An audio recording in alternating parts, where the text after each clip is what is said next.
Ada 5 tempat penting untuk menghanturkan Yajna Sesa atau Masaiban sebagai simbol dari Panca Mahabhuta.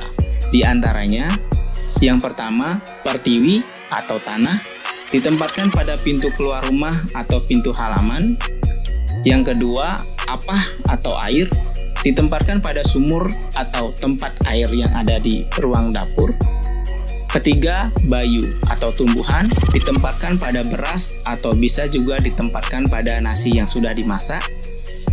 Yang keempat, Teja atau api, ditempatkan di area dapur pada tempat masak seperti tungku atau kompor.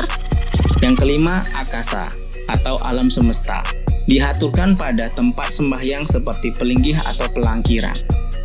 Nah, itu dia 5 tempat Masaiban yang perlu kalian ketahui, mulai dari Pertiwi, Apah, Bayu, Teja, Akasa, sesuai dengan simbol Panca Mahabhuta.